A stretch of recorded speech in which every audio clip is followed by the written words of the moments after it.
बात कर अपनी सरकार का लेखा जोखा पेश कर रही है। चाहे मंत्री हो चाहे विधायक, सब अपने काम को विभिन्न माध्यमों से जनता को साझा कर रहे हैं। इसी कड़ी में लखनऊ की उत्तर विधानसभा के विधायक नीरज बोरा से हमारे लखनऊ ब्यूरो ने खास बातचीत की। देखिए इस बातचीत के कुछ अंश।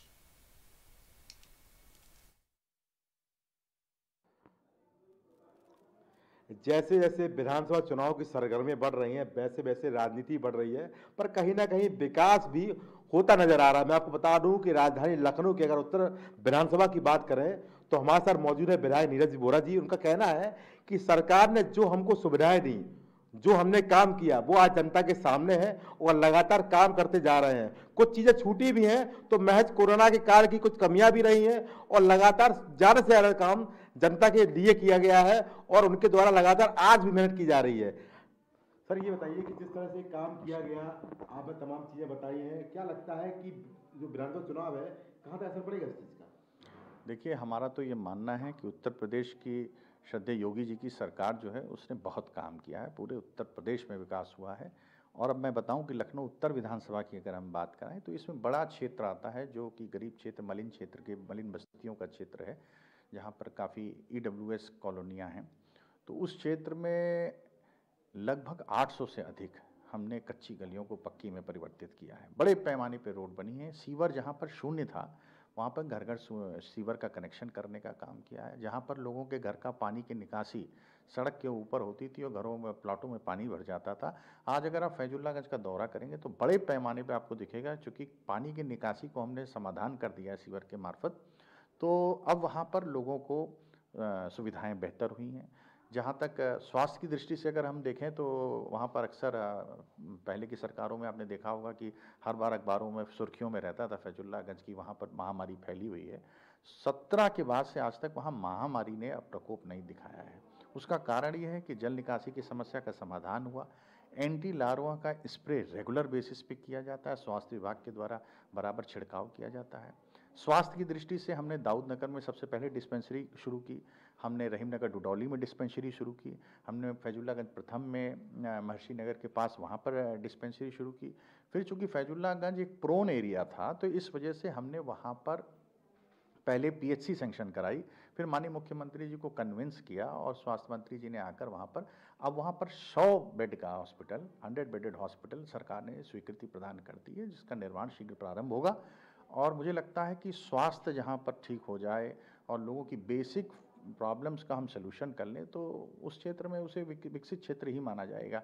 और क्षेत्रीय विकास निधि से मैंने वहाँ बांस-बल्ली हटाने के लिए भी पैसा दिया और बांस-बल्ली हटा के बड़े पैमाने पे बिजली के पोल लगाए गए। तो यह तो फैजुल्लागंज की बात है। और अगर हम जानकीपुरम की बात करें तो वहाँ जल भराव की समस्या थी, वहाँ पंप हाउस लगा। वहाँ पर आपने देखे टेढ़ी पुलिया, एक जाम की समस्या थी, वहाँ फ्लाईओवर बना दिया। माननीय रक्षा मंत्री जी की कृपा से वहाँ पर एक फ्लाईओवर बना, आज वहाँ सुगम हो गया है रास्ता। और इसके अलावा आप देखिए, चाहे अलीगंज का क्षेत्र हो, चाहे खदरा का क्षेत्र हो, और चाहे पर्यटन की दृष्टि से अगर आप देखें तो हुसैनाबाद में जहाँ पर अपना क्लॉक टावर है, घंटाघर है, वहाँ पर जो कुंड था उसमें म्यूजिकल फाउंटेन प्रारंभ हो गया। माननीय मुख्यमंत्री जी, माननीय रक्षा मंत्री जी ने उसका उद्घाटन किया। तो पर्यटन की दृष्टि से वहाँ पर एक फूड कोर्ट बन रहा है, एक म्यूजियम बन रहा है, जहाँ पर पर्यटक आएगा तो वो घूम सकता है। और फूड कोर्ट में उसे उत्तर प्रदेश लखनऊ के जो प्रसिद्ध व्यंजन हैं जिसके लिए लखनऊ जाना जाता है, वो सारे फेमस फूड स्टोर्स वहीं पर मिल जाएंगे। एक ही जगह पर पर्यटक रुके और वहाँ पर, तो जैसे पर्यटन आप देख रहे थे कि लोगों का क्रेज़ हो गया था, लोग गोमती नगर की तरफ जाते थे, तो आने वाले समय में आप देखेंगे सब पुराने लखनऊ आने लगेंगे, घूमने आने लगेंगे, शाम को यहाँ पर व्यतीत करने लगेंगे। गुलाला घाट हमारे क्षेत्र में आता है, वहाँ पर विद्युत शवदाह की स्थापना की, सौंदर्यीकरण हुआ। कुड़िया घाट जहाँ पर माननीय अटल जी से जुड़े हुए थे हम, तो अटल जी के वजह से उनके ना रहने पर हम लोग को उनकी यादें वहाँ पर हैं, उसका सौंदर्यीकरण का कार्य हुआ। चौक में मल्टी लेवल पार्किंग बनी, स्टेडियम में खेलकूद की दृष्टि से बहुउद्देशीय हॉल बना, चौक गोल दरवाजे का सौंदर्यीकरण हुआ। इस प्रकार अनेकों काम है। शिक्षा के क्षेत्र में लें तो शिक्षा के क्षेत्र में हम लोगों ने महिला महाविद्यालय है अलीगंज में, उसमें हम लोगों ने PG ब्लॉक बनवा दिया जहाँ पर बच्चियाँ हमारे क्षेत्र की पढ़ती हैं। तो हर दृष्टि से लखनऊ विश्वविद्यालय को लें तो नए विश्वविद्यालय परिसर में वहाँ पर इंजीनियरिंग कॉलेज के शुभारंभ हुआ, वहाँ इंजीनियरिंग कॉलेज बन गया है, सत्र प्रारंभ हो चुका है। हर क्षेत्र में बहुत बढ़िया काम हुआ है और मुझे लगता है कि हम लोग का जो दावा है कि सोच ईमानदार, काम दमदार और फिर एक बार भाजपा सरकार, हम उसमें सफल होंगे। ये बताइए, जिस तरह से अभी मुख्यमंत्री योगी आदित्यनाथ का एक आदेश था कि 20 सितंबर से 20 नवंबर तक सारी जो सड़कें उत्तर प्रदेश की गड्ढा मुक्त की जाएंगी, ये इस पर काम जारी है। अगर आपकी विधानसभा की बात करें तो कहाँ तक सफल हो पाए हैं? बड़े पैमाने पे प्रारंभ हो गया है। जो नगर विकास की सड़कें हैं, नगर निगम के अंतर्गत आती हैं, उन्होंने भी गड्ढा मुक्ति का काम प्रारंभ किया है। कुछ सड़कें यहाँ पर लोक निर्माण विभाग के माध्यम से हैं, उस पर भी काम प्रारंभ हो गया है। और जो एक समय अवधि दी गई है कि 15 नवंबर, मुझे लगता है नवंबर माह में हम गड्ढा मुक्ति और पैचिंग का काम कर लेंगे और बड़े पैमाने पर नई सड़कों का निर्माण भी होगा, जो संभव है। सुनने में आया था सीवर की बहुत बड़ी समस्या थी, सीवर की समस्या को सुलझाने के लिए ये क्या प्रयास किया आपके द्वारा है? ये सीवर की समस्या एक बड़ी समस्या थी। बहुत सारा क्षेत्र था जिसमें सीवर था ही नहीं।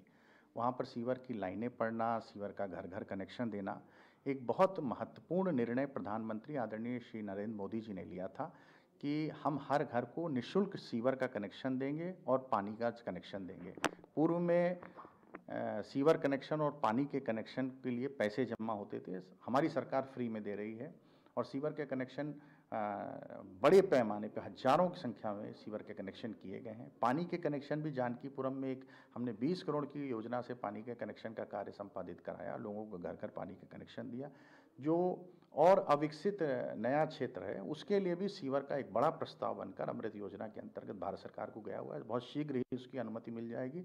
तो जो शेष रह गया हिस्सा है वहाँ पर भी सीवर के एसटीपी प्लांट की भी कोई कार्ययोजना आपने बनाई है? जी बिल्कुल, एसटीपी प्लांट भी प्रस्तावित है और वो उसका प्रस्ताव बनकर तैयार है। बहुत शीघ्र ही दाऊदनगर क्षेत्र में एसटीपी प्लांट भी स्थापित किया जाएगा। जो इधर के क्षेत्र का सीवेज है उसका ट्रीटमेंट वहीं हो जाएगा। आपके मुताबिक आने वाली भविष्य में और कौन सी कोई योजना है, अगर यहाँ की जनता आपको दोबारा मौका देती है तो कौन कौन सी योजनाएं रहेंगी जिन पर आप काम करेंगे और जनता को बेहतर काम करके दिखाएंगे? देखिए, एक बड़ी महत्वाकांक्षी योजना थी। इस क्षेत्र के लोगों का ये कहना था कि एक बड़ा क्षेत्र है जहाँ पर अभी गोमती तट पर बंध नहीं है। तो मैं धन्यवाद ज्ञापित करता हूँ माननीय मुख्यमंत्री महोदय के पास, क्योंकि हमने माननीय मुख्यमंत्री से प्रथम दिवस से कहा था कि फैजुल्लागंज का क्षेत्र जो है वहाँ पर बंधा नहीं है। तो मुख्यमंत्री जी ने उससे बढ़कर कार्य संपादित किया है, योजना का प्रस्ताव को अनुमति दी है। अब सीतापुर IIM बाईपास से गोमती के दोनों तट पर 6 लेन की रोड प्रस्तावित है और बंधे की प्रस्तावित है। और यह 6 लेन की रोड इधर से प्रारंभ होकर इकाना क्रिकेट स्टेडियम को जोड़ेगी। तो आने वाले समय में लखनऊ वालों के लिए, पूरे लखनऊ के लोगों के लिए वो लाइफ लाइन सिद्ध होगी। लोग उसी पर ही ट्रैवल करते आपको नजर आएंगे, 6 लेन पर, जिसको जहाँ जाना होगा वहीं से एंट्री करेगा, वहीं से एग्जिट करेगा। तो जो ट्रैफिक की एक बहुत बड़ी समस्या थी वो पूरी होगी। दूसरी एक महत्वपूर्ण हमारी इच्छा थी कि हमारे इस क्षेत्र में भी मेट्रो आए, क्योंकि मेरे क्षेत्र में सिर्फ एक मेट्रो स्टेशन छूटा है, वो लखनऊ विश्वविद्यालय का। तो मैंने इसके लिए लिख के भेजा था और मुझे प्रसन्नता है कि जो मेट्रो का विस्तार है उसमें उन्होंने इसको DPR में लेकर सम्मिलित कर इसको भी संस्तुति प्रदान की है। अब मेट्रो हमारे इस पूरे क्षेत्र से होती हुई IIM तक आ रही है। IIM संस्थान जो है उसको जोड़ने का काम होगा। तो एक मेट्रो की सुविधा भी हमारे क्षेत्र को मिलने वाली है। तो सड़क की बढ़िया सुविधा जिससे ट्रैफिक से हम लोग को परेशानी हल हो, और मेट्रो की सुविधा से मुझे लगता है यातायात में बड़ा अच्छा कार्य होगा।